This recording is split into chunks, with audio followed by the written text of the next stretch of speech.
Monday, Jeff. What's up, Joe? It's not Monday, it's Wednesday. I know. I just gotta say it. Monday I, is podcast day. I know I feel like we're on a time warp this week. Obviously, a lot of stuff has happened. But how are you? Good, good. Let's talk about that stuff. We probably have to apologize to our listeners. They probably saw that we missed a couple of episodes. For a lot of people that's listening, there's quite a bit of stuff that's happening with our own personal life. I'll start first. The last month, my dog. Anyone that follow my Instagram knows that my dog broke his leg. I broke my leg.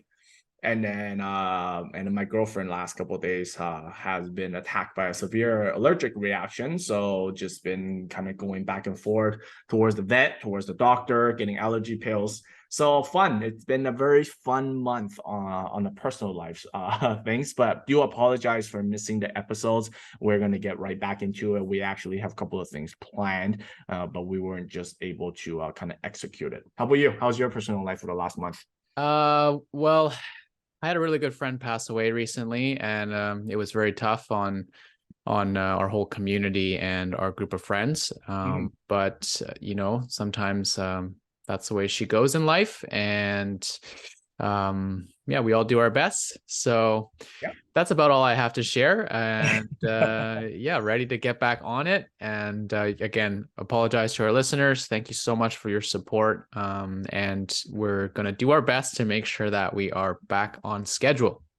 And then, since we're talking about back on schedule, let's get right into it. As per our listeners can probably see from our title, we are at the end of the month. Holy crap, we're at the end of April already. So with the April month coming to an end, let's go right into news roundup for the month of April. What we're going to cover today, we're going to talk a little bit about interest rate, because when are we not for the last year? We're going to talk about some homeless people's situations. We're going to talk a little bit about rental. We'll talk about our supply situation in Canada. And then we're also going to talk a little bit about the cooling off period. And we're going to wrap up with the city of Surrey restarting their privatized for-profit real estate development, which is going to be very interesting. But we have a lot to cover. So let's start off with the biggest one. Jeff, take it away with some interest rate talk. All right. So obviously interest rate affects everybody in the economy. And latest piece of news we have is that the Bank of Canada held its interest rate and telegraphed that it may need to keep rates at 4.5% or higher for longer to control the economy. Now, again, we'll share all of our articles here for everyone who's watching on YouTube. If you're not, please get on it. Yep. The Bank of Canada Governor Tiff Macklem said that the price growth is easing quickly and will slow to about 3% this summer, while the economy is expected to grow modestly.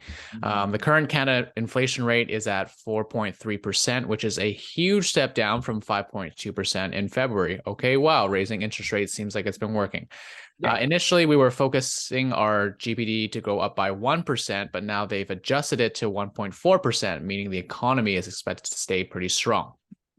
Now, this strong growth didn't push the central bank to raise rates again, but will keep it at this elevated rate for a long time. Will it be like this for the rest of the year? We don't know. Again, they're making decisions based off of the data that they get month to month. With the strong growth, the pushing inflation to the targeted 2% might be much more challenging, with many components of inflation still being a little sticky. The rapid wage growth definitely is not hasn't helped, in that cost is being passed on to the consumers. Now, this, of course, is a very big piece of news. There's a lot of moving parts here. Of course, first and foremost, it's great news that our interest rate has caused our inflation to come down, because that's the whole point of the strategy in the first place. Right. Go Bank of Canada. Right. Canada inflation rate came down a lot faster than our friends down south in the United States, which is great. However, both countries seems to like they are trending in the right direction. We just have a different method. However, with the lack of supply for labor, combined with the higher cost of living, we can see how the wage aspect of things can cause inflation to be a tricky thing to get a hold of and keep in control. With BC, just raising our minimum wage starting June 1st, I think, to $16.75. and the labor costs going up for all the businesses, how can the business not up their prices? Who's going to end up paying? It's going to be you and I, the consumer. Who it wins in the end? I always say it's going to be the government, because as people are making more money, the government is going to tax them more. So they're making more money on taxes. And even though you think you're making a couple more dollars an hour, really are you? You guys do the math and like you be the judge, right? I remember, Joe, like, when we first started working, well, for me, minimum wage was like $8.50. And I don't know what it is for you, maybe $6.50. Mine was 6. So But screw you, $8.50. yeah, but like, after making another $10 an hour, did I feel any richer? Not really, because I was still not able to afford the same things. And but thankfully I'm not in that situation anymore. If you guys are working in any jobs that are minimum wage, we feel you. We've all been there at some point. Just keep going, improve yourself, and things will get better. Back on the topic with the interest rate. So with the raise of the interest rate, a lot of items have come down in price, but there's 2 things that are still very resilient. And any guess as to what that is, Joe? I don't know, since you're talking about labor for a really long time, I'm so assuming it's labor. And considering that my last couple of trips to the grocery store has been a rude awakening, to say the least, I'm assuming it's also because of food. Great. So 2 things that are like almost must-haves, like in our daily life: people to work and food to eat. Yes. With all this being said, it seems like you shouldn't expect that the Bank of Canada will lower the interest rates anytime soon. They have to take a little bit more of a reactive approach and see how the rest of the year goes. But I remember you and I were talking, I was a little bit more optimistic. I'm like, oh yeah, maybe like after another year. And what was it that you said that you think the interest rates will be staying where they are for? I remember our conversation was like, well, not just our conversation, a lot of our conversations where a lot of agents or consumers, they're expecting was like, oh yeah, we're going to interest rate like this. And then once it hits a certain point, the bank will be like, whoa, we did that a little bit too much. You're going to cut immediately right down. And then at that point, where a lot of people, even myself, I thought about it. I was like, oh, okay, that kind of makes sense. But then as, obviously, as, we start to raise interest rate and then we try to monitor the whole inflation rate, it seems like that this graph is probably not going to be a possibility anymore. And the Bank of Canada has already kind of pre-warned us that it's most likely going to look like this, and it's going to flatten out. It's going to be flat on the top, and then depending on where the inflation goes, then it might be coming down. It's funny that when you're going through this whole article, it's just like, good news. Oh, by the way, this good news also means bad news. Oh, by the way, this bad news could also mean good news. So we're like bouncing back and forth. But the overall situation is, it's good to hear that inflation is coming down. But the lack of labor with the higher wages and stuff like that will it'll make a lot of people happy that minimum wage is going up. But people, like what you said, is people got to understand that this is also going to be one of the points where it's not going to fix the inflation. In fact, you're probably just putting fuel to the fire by raising the minimum wage at this point, at this junction right now. But I get it. I mean, social issues, a lot of people can't live anymore with the inflation being where it is. And, we've been hearing people going on strike and stuff like that. But people just need to understand that, you get more wages, meaning that inflation most likely is all going to go up, meaning that, like what you said, is, yeah, you get more money on this side, but you're just shooting more money out that side. So things aren't actually getting a lot better. No, don't you wish there was some financial planning classes when we were younger? Honestly, I feel like if I had it instilled in me at a young age to live beneath my means, it would definitely have set me up a lot better over the last couple decades here. Oh, and thank you that. Trust me when I say that. Yeah. Anyways, I'm going to throw it to you with the next piece of news here. All right, so the next piece of news here is what housing supply looks like in major Canadian cities. I'm just going to put it somewhere right here. Yeah. So let's focus a little bit back onto our local real estate. From our previous market update, I mean, it's not going to be the first time. I don't think it's going to be the last time. A lot of people been hearing us talk about inventory issues and stuff like that.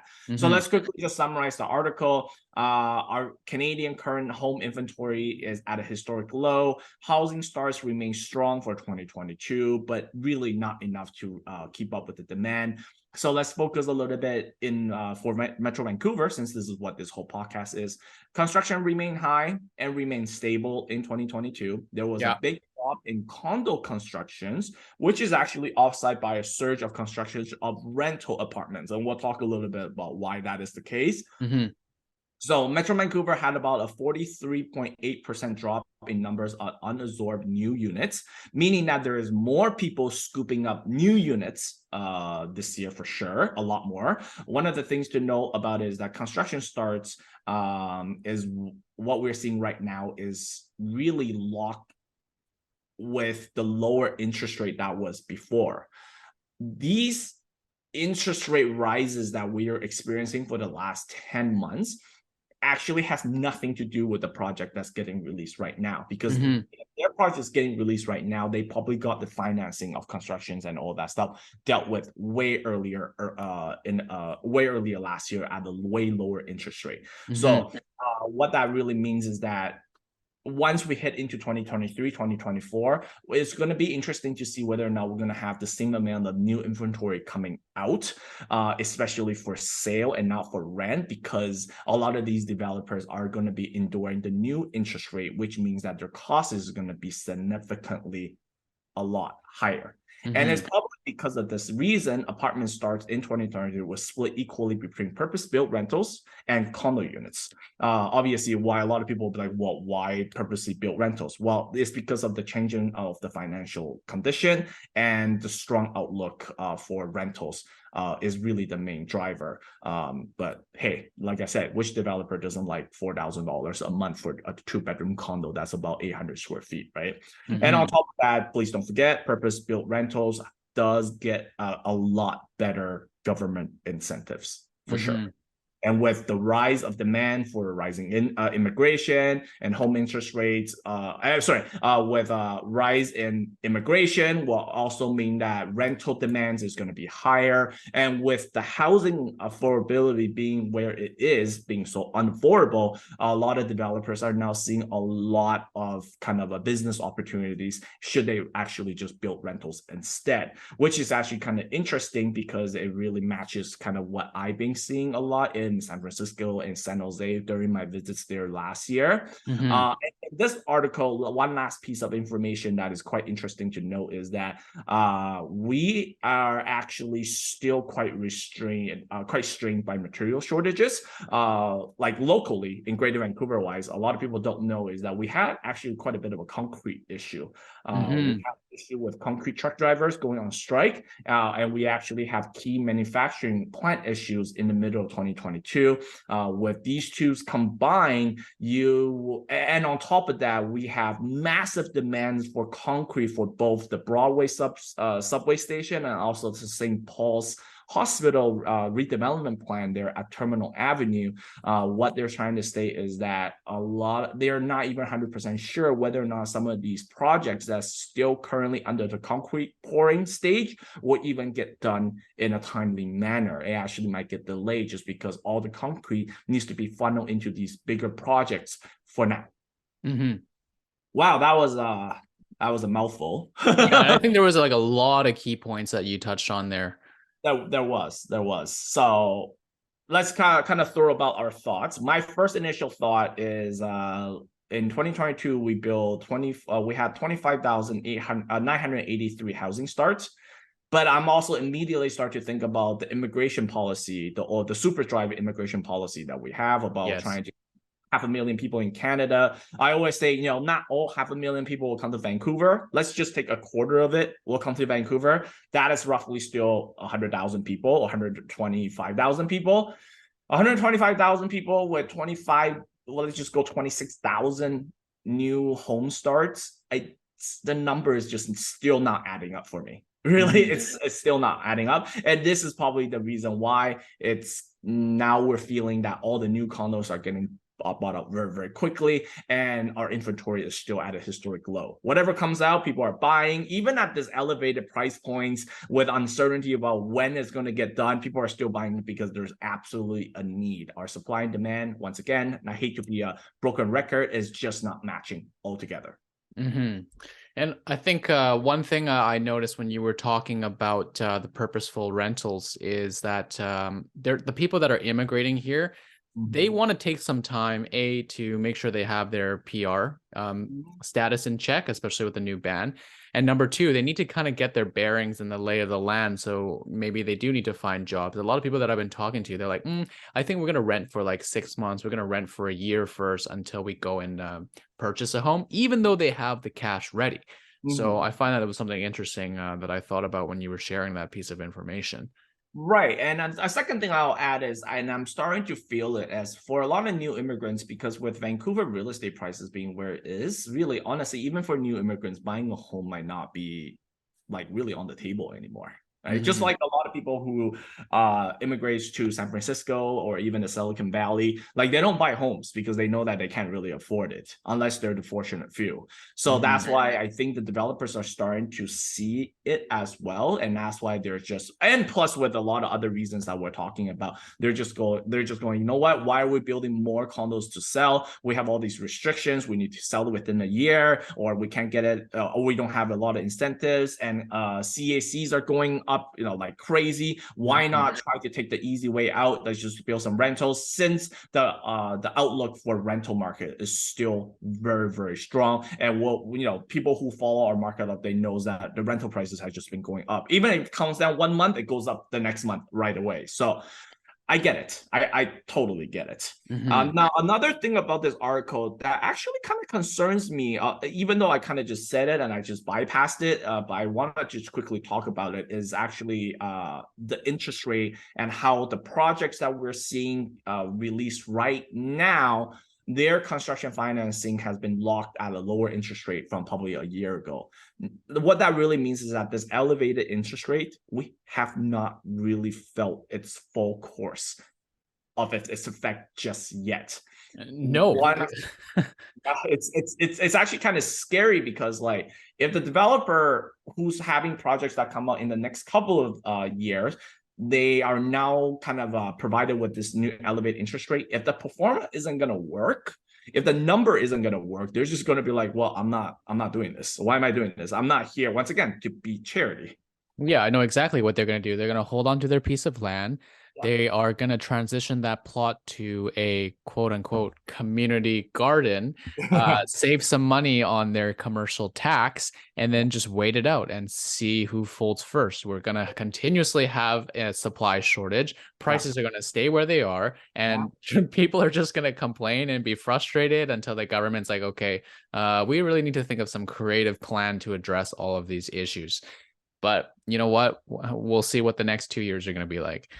I wrote here, right in here, isn't this such a beautiful poetic situation, how we're always in this never-ending loop? I think they call that a vicious cycle, I think I love how we're able to still kind of make light of the situation, although it's like pretty dire for a lot of people. Like imagine like having a family of 4 or 5 kids, not being able to buy a place. Like yeah, let's just not go down that rabbit hole, or else it's going to be pretty morbid. Do you want to go down that hole, because then it goes down into what I've been talking to a lot of my friends about depopulation, right? People can't afford kids. If they can't afford kids, they're not going to have kids anymore, because I was listening to podcasts, kids in the city is just it's a luxury good. It's no different from a Hermes bag. It's an investment that may or may not pan out. Exactly. Yeah, you're right. It's not going to be a necessity. So anyways, I'll just stop it at that. I think if this is going to be a huge issue, then at a certain point, immigration might not even help us. Anyways, let's move on to the next. Okay. We'll move on to something a little bit lighter. Okay. So you guys can see the next article here. It says that renter fights the landlord in court who kept security deposit for minor issues. Okay. Well, this one has a happy ending for the tenant, at least. You and I always say that in BC, the power to the tenants. So long story short, there was a A tenant who had a 1-year agreement from September 1st to August 31st last year in 2022. The renter paid the rent until the end of July and moved out before July 31st. Okay, nothing wrong with that. Now, here comes a big bad landlord. They wanted to keep the security deposit because of the following. Number one, they had to repair 6 deep screw holes. Number 2, they had to repaint 2 windowsills. Number 3, he had to repair, or he or she had to repair scuffs and small dents. Number 4, they had to throw away a coffee maker. Wow, that must have been some coffee maker. It probably took a trip to the dump for that. And number 5, quote unquote, cleaning. You know, you and I always say your definition of clean and my definition of clean could be completely different. Now, here's the key piece of information. The landlord never did a condition inspection report when the renter moved in. A video walkthrough is what they did, and it's not sufficient under the Residential Tenancy Act. No shit. Like, how can you see the details of a home by having a video fly through? Imagine if you were shopping for real estate and all the listing agent was, they took their iPhone or Android and then they did a video of the place and then boom, okay, come buy it. Give me an offer. Well, I mean, I was saying it's even worse if your inspector did that. It's like, oh, let me here to inspect your home. Let me just do a video fly through. Oh, here's a dent. This is not level. Like, what? Yeah, our clients would like have our heads. They'd be like, Joe, Jeff, like you refer me to this guy or girl, and like, what, I paid $400 or $600 for this. I could have done it myself. Right. Yeah. Anyways, like with no inspection report, you can't be entitled to any type of security deposit. And because it turns into hearsay. It's your word against mine. So the only thing the landlord ended up getting would be $87.18 in this case for unpaid utility bills. And you wasted your own time. You wasted the court's time. Silly thing. So what do we learn from here? As a landlord, okay, if you own property and you're going to be renting it out, make sure you, one, know the Residential Tenancy Act. If you don't and you don't want to go through the trouble, maybe you should hire a property manager for you, or a rental, sorry, whatever you want to call it, and have them take care of it. At least it's off your hands. And if you're a tenant, know your rights. Right. Yeah. No, and the second thing I would like to say is I personally been a renter and I've been a landlord before as well. And I have to say, like, these things that the landlord has kind of thrown out there is really honestly relatively small. Like scuff and small dents happens. Like that's daily wear and tear. As long as it's not purposely damaged, right? You can't expect the home to be absolutely perfect when people are living in it, right? And like I said, throwing away a coffee machine, oh my God, how much did that actually cost? It cost 15 seconds. You literally grab the coffee machine, you just go to the garbage room and you literally throw it. Honestly, I lost all respect for the landlord in this case when I heard about the coffee machine not being thrown away. It takes nickel and diming to like a whole new level. And I think at the end of the article, like they went to civil rights tribunal, you know, they didn't actually. So the tenant, they were awarded $673. So that included the balance of her security deposit. She got $125 in court fees and $10.30 in pre-judgment interest. Yay. Yeah. That process, I wonder how long it took. A month? 2 months? Or since it was in August, fuck, what if it took like 5-6 months? Exactly. So colossal waste of time. Huge waste of time. And this is just another perfect example of, like, you know, let's not just trust what each other say. Let's just do things properly, especially when it comes down to big items such as this. Let's just document everything properly and we won't get into this particular situation. There we go. Easy as that. I mean, you're talking about the biggest piece of asset that you have. Like, why wouldn't you make sure that you do everything you can in order to protect your asset and yourself? And another thing is, I mean, good for the landlord, but just think about the opportunity cost. Like, let's just say that you won. Let's just say you won, okay? All these court appearances, all these stress that you'll go through for $600? Come on. Like, seriously, man. Some people need to have a little bit more time, need to have a little bit more things to do than just trying to do something like this. Yeah. Okay, let's switch gears here. This next piece of news, if you live in the west side of Vancouver, you definitely want to pay extra attention. So in this article here, it says more than 100 downtown east side homeless will move to the ultra trendy South Granville area. Wow. I think you and I, when we talked about this, we were both a little bit shocked. But we touched on this briefly in our last news roundup.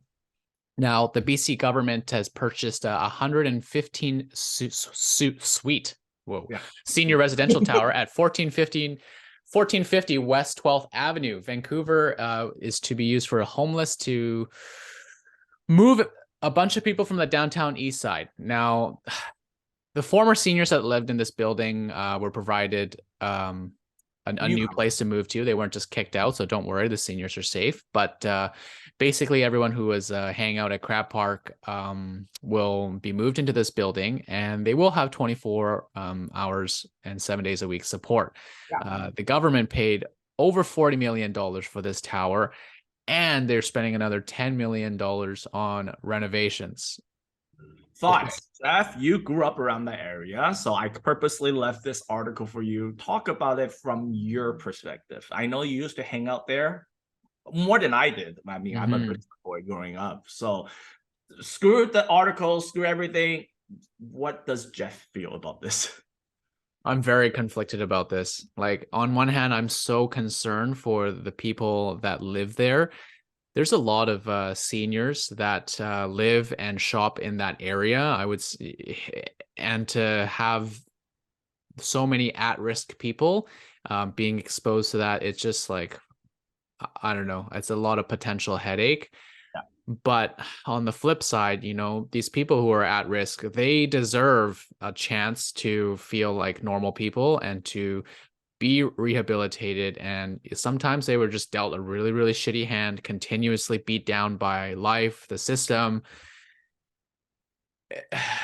It's tough. I know what you're talking about, and that's why I wanted to ask, because when I was reading about this article, I don't know how I should react. You know, on one hand, I'll be like, this is ridiculous. Like, how can they move all these people down to such a trendy area? It's going to be so dangerous for everybody. But at the same time, isn't that just a perfect example of not in my backyard mentality? Because then if that's the case, then this particular situation will happen no matter which neighborhood they go to.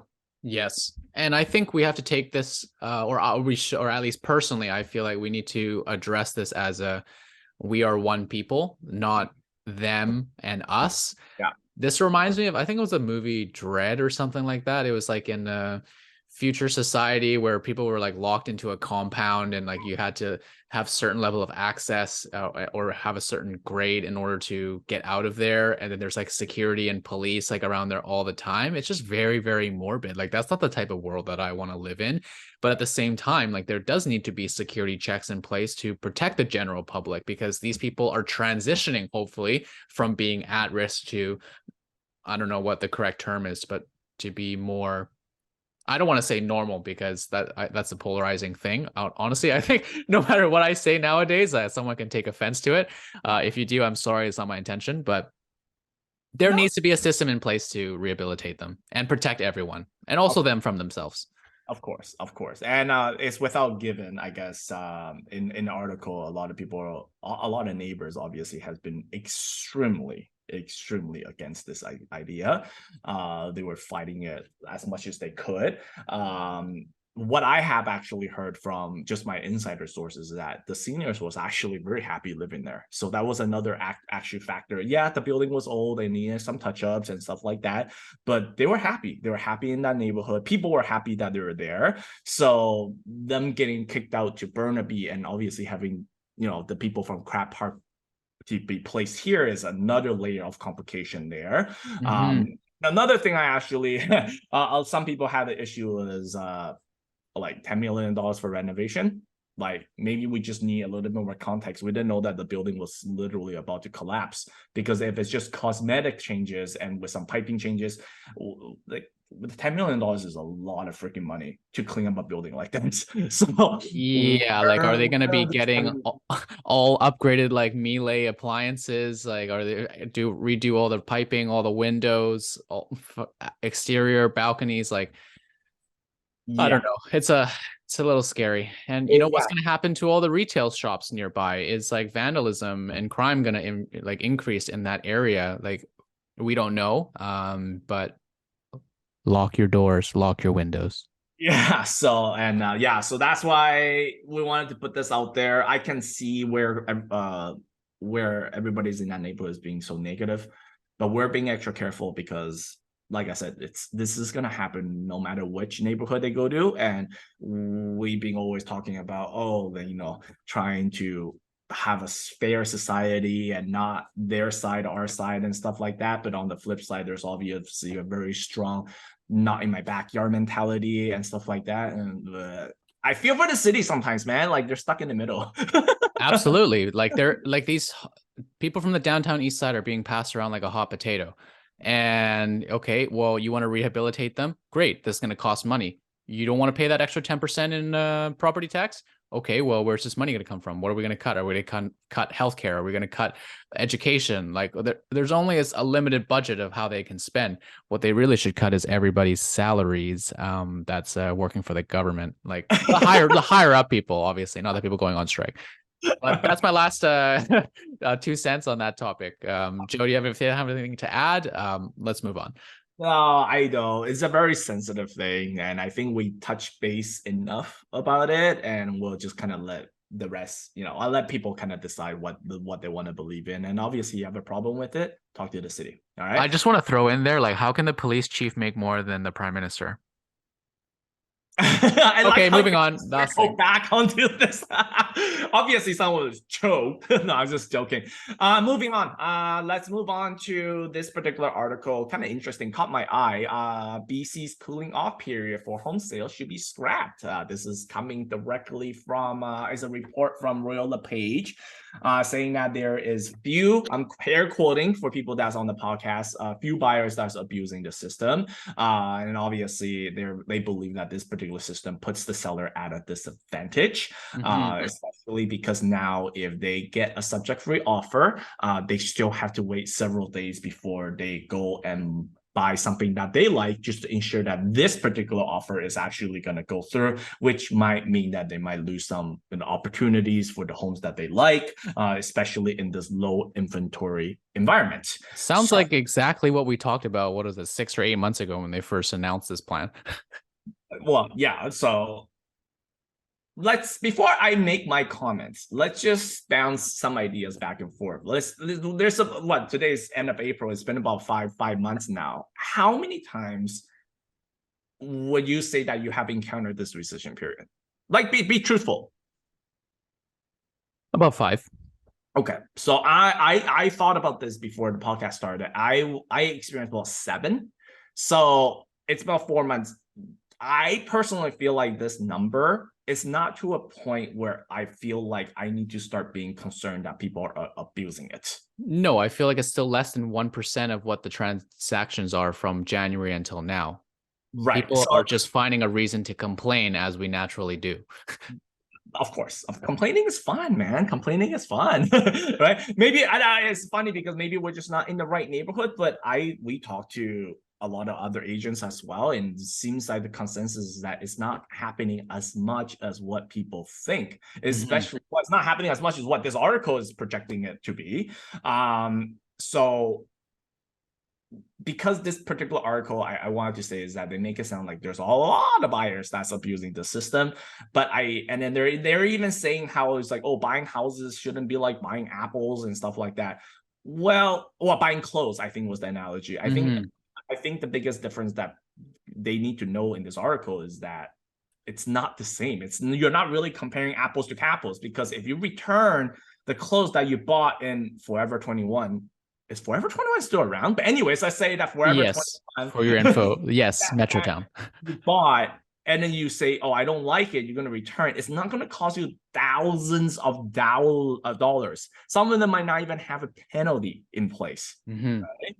Us, we do in real estate, right? So that's why I'm like, I'm when I was reading this article, I was kind of like, what? Like some of the comparisons that you guys are doing is so extreme. And the second thing that they were talking about this in this article is that this new rule, it's not for the seller. Well, when we introduced it last year, well, not we, but when the government introduced it last year, it's called the Home Buyer Protection Program. And it was introduced to protect the buyer. Why would it all of a sudden be favorable to the seller? This whole system was to make it so it's a little bit more favorable to the buyer, because a lot of buyers are getting trapped into this hot market and then putting subject-free offers and then realizing that shit, they bought something that they don't like, or there was something dramatically wrong with the home. So that's all I have to say, to be honest with you. I have some time to really think about it. I'm not really being too dramatic about it. To be honest with you, I agree with the article saying that they should try to amend it. I don't feel like we need to scrap it at all. In fact, I personally feel like if we are able to say up the penalties a little bit more, that's something that I personally would like to see. Right now it's 0.25. That means that $1 million home is only going to be the penalty is only going to be about 2,500. Yeah. I personally would like to see it up to about 0.5 or even 0.65%, meaning that just to kind of increase the penalty a little bit more, so it will really make the buyer second think before they walk away from this deal. That's me personally. I don't know about you. No, I think I agree. I think, like you said, the message from the government has been consistent from the beginning. This was a home buyer protection. Of course, the seller may feel like they're slighted a little bit and it's unfair to them. If you increase the penalty, I think that that is fair. That would really make people think twice before putting in a subject-free offer, for starters. And it may balance the market in a way that will surprise everybody. Right. That's what I would say. I think this article, I think they went a little bit too overboard and they definitely exaggerated. But hey, mission accomplished, because it caught my eyeballs and I definitely stopped whatever I was doing for the day, and then I kind of read through the article a little bit for sure. But of course, like I said, after I read through the article, I'm like, whoa, okay, you guys are definitely exaggerating a little bit too much here. Yeah. So, we always say all these news articles, do your own research, like, analyze it and process it yourself and take everything with a grain of salt, because depending on which side of the fence you're standing on, the view can be very, very different. That's right. That's right. And that will take us to the next one. So one last one before we end the podcast. City of Surrey officially restarts municipal-owned real estate development firm. So we're starting their Surrey City Development Corporation, SCDC, a private for-profit development company owned by the City of Surrey. This company is actually the mastermind behind the 3 Civic Plaza and the Hotel Tower. Beautiful buildings, by the way. Beautiful. Yes. If you've never been. And then it was actually at the end of 2020, during the election, when the new mayor went in, they decided to kind of close it. But then obviously now, after some considerations and COVID has bypassed it now, and they're thinking about restarting it with one of the biggest projects that they're planning right now to be a major master plan community right by the Gateway Station, which for anyone that's not familiar, Gateway Station is one station just right before the mall. And it's kind of right by University Drive. For anyone that knows that area a little bit better, is right by the huge park. There's a huge park there. Yeah, it's basically right there. So, thoughts. Well, let's put it this way. I'm personally quite conflicted, and by looking at your facial expression, Jeff, seems like you agree with what I say. Trust me, on one side, I'm happy because if the city is going to get involved, obviously they kind of know what the city wants. They will have the funding and they will have a decision making of a corporation to kind of expedite things kind of going forward. Just so that overall things might happen a little bit quicker. However, Jeff, do you agree if I say this kind of sounds like a conflict of interest? Listen, Joe, when it comes to things with the government, I always feel like there is some ulterior motive. Yeah. Isn't this like an example of colluding, or like gives it potential to? I think We would be too naive to think that, oh, there's going to be equal opportunity and fair play. The Mhm. city is just helping everybody to develop more homes because we have such a shortage of developers. Yeah, like I'm sorry. Like this is complete BS to me. I agree with you. On one hand, it's great that the government is stepping in again and the city wants to build more homes for everybody. But as a developer, I would think, okay, what if you just shuffle the papers and make your own projects at the top of the priority list? So the time, okay. And number two, you and I had a chat about this, the CAC. Yeah. What's stopping the city from going like, talking to themselves on the left hand, and they're like, hey, what do you think about the CAC contribution? I think it's a little bit high. Yeah, I think it's a little bit high too. Why don't we drop it and then we just reallocate those funds somewhere else? And where's that somewhere else? Oh, wait, my back pocket would be great. Let me give myself a bonus because we completed this project faster than any other development in the area. Oh, wow, I wonder why that can happen. Like, I'm sorry to go on a brief tangent there, but this is how I feel about the situation. And you know what? The government is in a tough spot. There's no pleasing at everybody. And Right. there's always going to be someone who has some opinion that disagrees with whatever the proposed intention is of a decision. Right. So just add on to what you say is I can imagine other developers. Like I know two big developers that's really in the Surrey City area, Boza and Concord Pacific. Mm-hmm. Imagine if they somehow heard the news City of Surrey is pulling this behind the scenes for their own company. What are they gonna think about it? Right. I mean, some of them they might just be like, that sucks, but I guess money is to be made and we'll just suck it up. But some developers they might actually get pissed off. I'm like, I don't want to invest in the city anymore. You guys can go ahead and just develop whatever the heck you want, right? Mm-hmm. So I am really hoping that the SCDCs is here to build supportive, rental buildings. I think that will be a good approach. Should SCDCs want to get into kind of like, market rentals, then you're not really competing with, developers that's actually trying to build buildings there to sell, or have them focus on other retail, other forms of real estate products that might really help with society, like a strip mall, like a corner shop, or some sort of industrial, depending on what the city needs. I'm just kind of obviously throwing everything on the table right now. Yes. Affordable rentals will be great. Hotels will be great in the future if they're really thinking about putting so much businesses in the city center of Surrey in the future. Like just help with building whatever the other developers just can't build in that area. I think that will be a great starting point. If they Mm-hmm. are there literally to build, to sell, to compete with other developers that is invested heavily into that city, we are going to get into some troubles. Mm-hmm. Well, and I also think that, because this program was put on a halt and then restarted, I feel like developers already kind of have an idea of what will happen or what will potentially happen in Surrey. I mean, like this corporation, they've been around since I think 2007, the article says. Right. And the CEO himself has a real estate consulting business. Oh, like what a coincidence. Like, Hey, the coincidence is that they need someone with experience to be spearheading this. mm-hmm. Once again, it's just like there's so many opportunities for behind the scenes stuff that it could just cause a lot of trouble.